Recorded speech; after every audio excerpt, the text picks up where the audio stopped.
जी का चरित्र भी होता है। और फिर भगवान जरासंध का 17 बार पराजित करते हैं। कितनी बार? जरासंध ने आक्रमण क्यों किया मथुरा पर?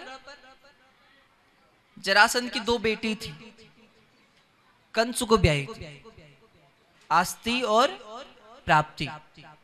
अस्ति प्राप्तिश्च कंसस्य महिष्यो भरतर्षभे मृते भर्तरी दुखार्ते इतु यस्य पितु गेहान। ये दोनों बेटियां जब कंस मर जाता है तो दोनों गई पिता से शिकायत की, इनका पिता जरासंध है। और जरासंध प्रतिशोध लेने के लिए मथुरागढ़ पर आक्रमण करता है। 17 बार भगवान जरासंध को पराजित करते हैं और 18वीं बार भगवान रण छोड़कर चले जाते हैं। तो भगवान का नाम होता है, जोर से बोलिए क्या नाम होता है? बोले रण छोड़ राय भगवान की। कालियावन पीछे गया था तो कालियावन को पर्वत पर लेके गए और उस पर्वत में महाराज मुचुकुंद जी महाराज ध्यान कर रहे थे, निद्रा में थे। भगवान ने पीताम्बर मुचुकुंद जी को उड़ा दिया। ये कालियावन पीछे से जाकर मुचुकुंद जी महाराज के ऊपर अपने पैरों से प्रहार करने लगा। मुचुकुंद जी महाराज की निद्रा टूट जाती है और आंखें खोली क्रोध में, और जैसे आंखें खोली कालियावन का प्राणांत हो जाता है। और यहाँ से भगवान कालियावन महाराज का प्राणांत करवा देते हैं और मुचुकुंद जी महाराज पर भगवान कृपा करके दिव्य दर्शन देते हैं और पुनः भगवान यहाँ से द्वारिका पधारते हैं। द्वारिका पधारे तो भगवान हुए द्वारिकाधीश। बोले द्वारिकाधीश भगवान की।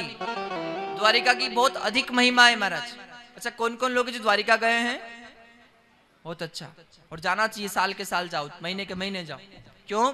क्योंकि आपने थोड़ी देर पहले आज कथा में सुना होगा, अन्य क्षेत्रे कृतम पापम तीर्थ क्षेत्रे विनश्यति, तीर्थ क्षेत्रे कृतम पापम विज्रलेपो न भविष्यति। संसार में कोई भी अगर कोई गलती हो जाती है तो तीर्थों में जाने से नष्ट हो जाती है, पर कोई ऐसा अपराध हो गया जो घोर अपराध, जो तीर्थों में जाने से भी नष्ट नहीं हो रहा है, ये जो तीर्थों में हो गया है, जो घोर अपराध है, तो संत कहते हैं जो जीवात्मा एक बार द्वारिका चली जाएगी और द्वारिका की मिट्टी सर पर लगा लेगी तो घोर से घोर अपराध भी भगवान उसका क्षमा कर देंगे महाराज। ये द्वारिका भगवान जहाँ राजधानी है। संत कहते हैं यहीं रुक्मिणी जी का पत्र आया था। कहाँ आया था? आपके ये तो प्रदेश खानदेश हो जाता है ना, ये प्रांत खानदेश, महाराष्ट्र का खानदेश प्रांत है, और इसी से आगे अमरावती क्षेत्र होता है जो विदर्भ हो जाता है। विदर्भ प्रांत के राजा थे विष्मक। राजधानी थी कौंडन्यपुर में। कहां पर थी? कौंडन्यपुर। और इनकी कन्या थी, नाम था रुक्मिणी, विष्मक महाराज की, और 5 बेटे थे। सबसे बड़े बेटे का नाम था रुक्मी। और रुक्मिणी चाहती है कि कृष्ण के साथ ब्याह हो, और रुक्मी चाहता है कि रुक्मिणी का ब्याह शिशुपाल के साथ हो।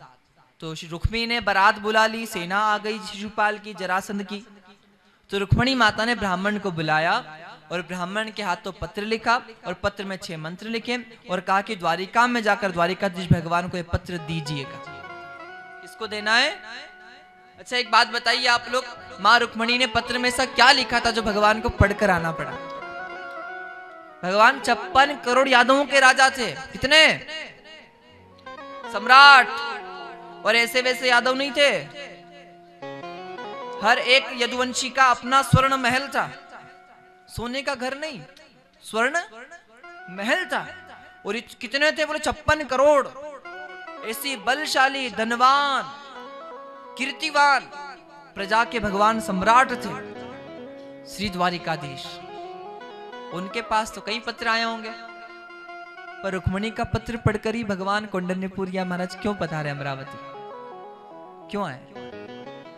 ऐसा क्या लिखा था रुक्मिणी ने उन 6 मंत्रों में? सुनना, कौन कौन चाहता है कि हमारे लिए भी भगवान आए जैसे रुक्मिणी के लिए आए? जो चाहते हैं वो ध्यान से सुनना। बड़ा सुंदर लिखा है रुक्मिणी ने। प्रथम में लिखा है, शुचवा गुणान भुवन सुंदर षण्वतान ते। हे भगवान, खाली 2 मिनट बस। बोले भक्त वत्सल्य भगवान की, मैंने आपकी कथा सुनी है। भगवान ने पूछा हो जैसे मानो देवी आप मुझसे ब्याह करना चाहती हो तो क्या आपने मुझे देखा है? तो क्या भगवान को देखा था रुक्मिणी ने? नहीं देखा था, कभी नहीं देखा था। और दूसरा, भगवान पूछते हैं जब देखा नहीं तो मुझसे ब्याह क्यों करना? मुझसे बात की है कभी? तो रुक्मिणी कहती ना मैंने आपसे बात की है, ना ही मैंने आपको कभी देखा है। तो भगवान ने पूछा ब्याह क्यों करना? क्योंकि प्रभु मेरे गुरुजी ने आपकी कथा सुनाई थी और आपकी कथा सुनकर आप मेरे मन में बस गए हो, और जिसके मन में आप बस जाते हो उस जीवात्मा का ब्याह परमात्मा से हो जाता है महाराज। तब रुक्मिणी मैया भगवान इस भाव को स्वीकार करते हैं। भगवान मथुरा से उज्जैन पधारे थे। कहाँ पधारे थे? उज्जैन गुरुकुल सांदीपनि ऋषि के आश्रम में भगवान ने शिक्षा को पाया, दीक्षा ली थी। पुनः भगवान जब महाराज यहाँ पधारे थे, यहाँ इनकी एक मैत्री हुई थी सुदामा जी महाराज से। बोले सुदामा जी महाराज की यहाँ भी क्रम सिखाया जाता है कि महाराज अपने को जो मिला है, अगर किसी का हक है तो उसे देना चाहिए, हमें उसको खाना, किसी का हक मत खाओ। अगर आप किसी का अधिकार चुरा लेते हैं तो फिर आपको उसको महाराज देना पड़ेगा। तो संत बड़ा सुंदर कहते हैं। भगवान पुनः मथुरा पधारे। कंस की दो पत्नी थी, अस्ति और प्राप्ति। शिकायत की पिताजी से जाकर। पिता कौन था? जोर से बोलो, कल थे ना कथा में, जरासंध। जरासंध ने आक्रमण किया मथुरा पर। भगवान ने जरासंध को पराजित कर दिया। एक बार